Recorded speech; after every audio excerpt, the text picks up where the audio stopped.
Welcome to another episode of Not That Hard to Homeschool, the podcast for real people so that you can confidently, competently, and yes, even contentedly provide the high school education that is best for your teens and your family. I'm your host, Lisa Nearing from NotThatHardToHomeschool.com. Self-paced, no prep for you. It's the homeschool math curriculum I wish I'd started with sooner. Try it free today. Just head to ctcmath.com. That's ctcmath.com.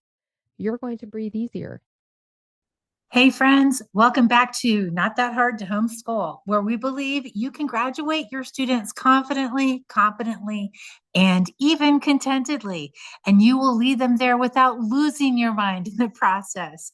I'm your host, Lisa Nearing, veteran homeschool mom, lifelong learner, and director at True North Academy, where we help families navigate education with faith, purpose, and a clear direction for the future. Today, we're diving into one of the most fascinating conversations in modern education, Sugata Mitra's School in the Cloud experiment and what real unschooling got right. We'll explore how curiosity drives learning, how structure and freedom can coexist, and how you can help your team take ownership of their educational project in this digital age. Before we jump in, I want to thank our sponsor, CTC Math. Whether your student needs a bit of extra help catching up or they're ready to go off to the races, CTC Math adapts beautifully to your child's pace. With short, engaging video lessons and instant feedback, it takes the frustration out of math and builds lasting confidence. Visit ctcmath.com and learn more. Let's talk about the Victorian problem of education.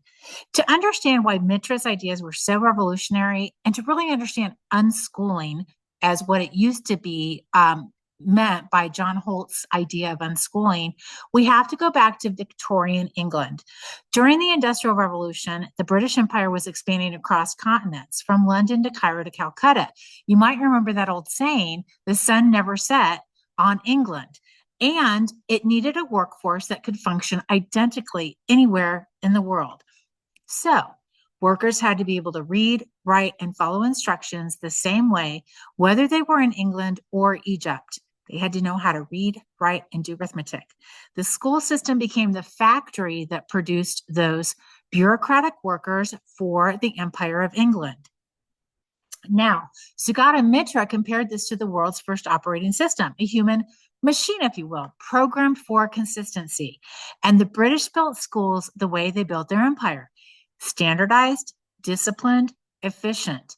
The goal literally wasn't creativity, it was reliability.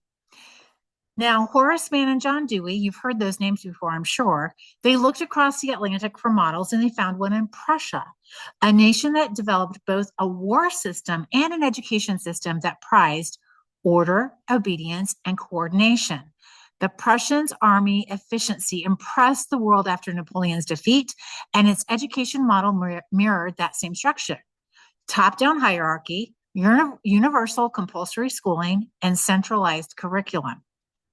America adopted both the military system and the education system from Prussia. I think it's fascinating. So the Prussian model became the backbone, not only of our military organizations, but also of our public school system, turning what was once a community-led process, remember, one-room schoolhouses, the Gab School, community buildings with 4 to 8 grades in them. It changed from a community-led process into a state-managed enterprise. And before that, education in America looked very different. Again, the one-room schoolhouse, it was flexible, relational, and often student-led. Multiple ages learned together. Older students tutored younger ones. Teachers adapted lessons to their community's needs. It was messy, but deeply human. It was rooted in independence and cooperation. The Prussian system replaced that with standardization and scalability. It was literally revolutionary for its time. And it also began the slow shift from curiosity-driven learning to compliance-driven schooling. Now, let's fast forward to the 1960s. John Holt and the rise of real unschooling. John Holt was a classroom teacher, turned reformer who began asking hard questions about why kids, especially bright, curious ones, were failing. His books, How Children Fail and How Children Learn, exposed what he called the hidden curriculum of fear. Children learned not how to think, but how to avoid being wrong. Holt believed learning should mirror how children learn to walk or talk, through exploration, mistakes, and even joy. When he coined the term unschooling, he didn't mean no structure. He meant education organized around life itself instead of life organized around school. Now, in Holt's vision, parents became guides, not bosses, project managers, if you will. The home became a learning ecosystem where books, projects, conversations, and real experiences intertwine. He saw curiosity as the natural engine of learning and trust as the fuel.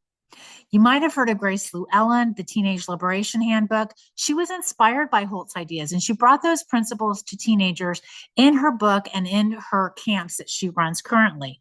And she encouraged teens to design lives that were vibrant and purpose-filled, blending reading, travel, apprenticeships, and service. Education wasn't a checklist of subjects, it was a project of discovery.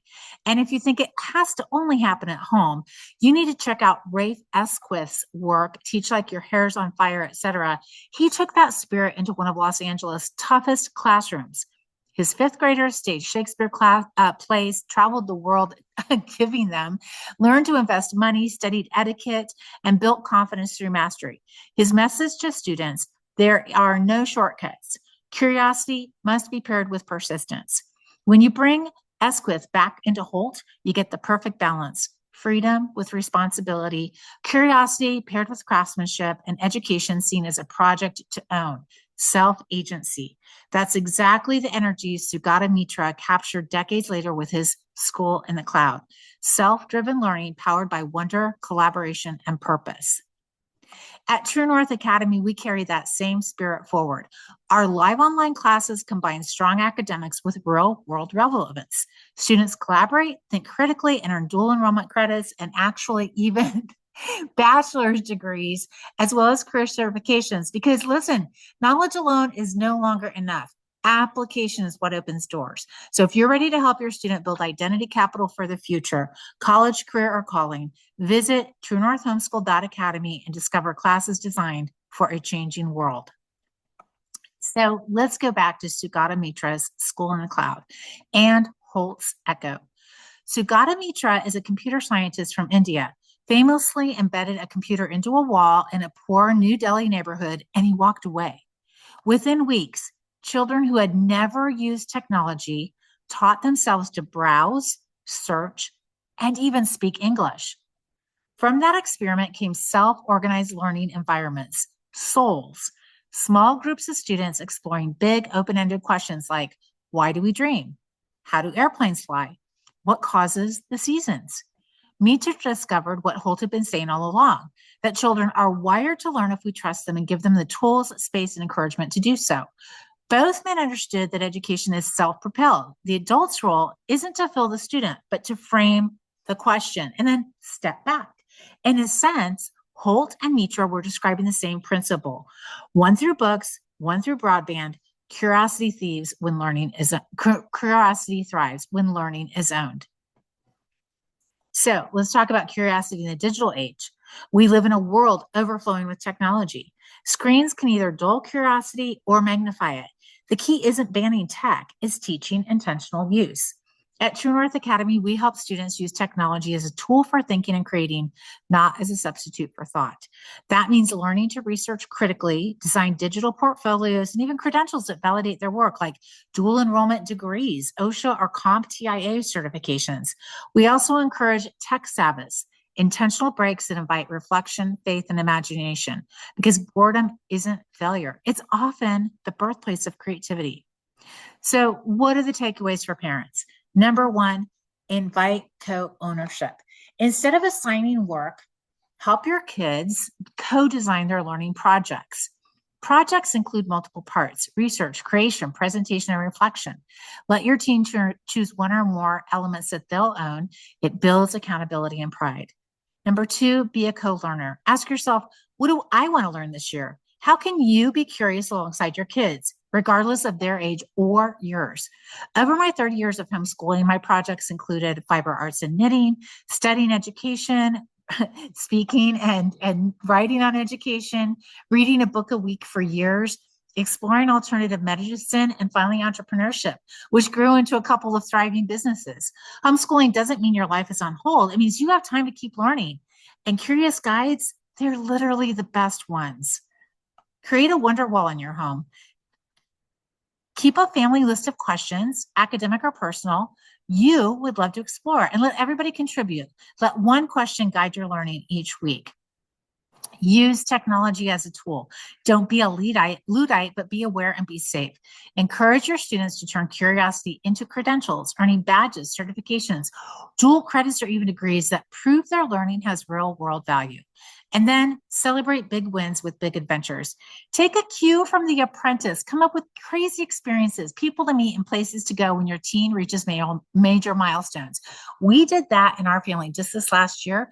We hit a major business milestone. So we went out to the Black Hills and we went on a 1-hour helicopter ride looking at Mount Rushmore and all the sites around the Black Hills as our big adventure and celebration for a great year. And it was expensive, but let me tell you, it was worth every minute. It was such a great adventure. Learning should be full of joy and movement. And it doesn't have to be expensive. It can be very inexpensive, but take time to celebrate.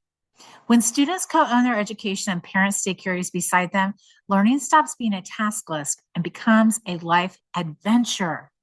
So here's your challenge this week. Ask your teen what they'd love to build, research, or create, and then join them. Learn something side by side. If you'd like more guidance on building purpose-driven, project-based learning into your homeschool, visit True North Academy, where curiosity meets competence and students prepare for a world that rewards both. Because when learning is owned, it lasts a lifetime. We'd love for you to like, subscribe, and share this podcast if it was important to you. Please let us know other topics that you'd like to talk about and discuss about homeschooling or alternative education. I'm Lisa Nearing, and this is Not That Hard to Homeschool. We'll talk to you soon.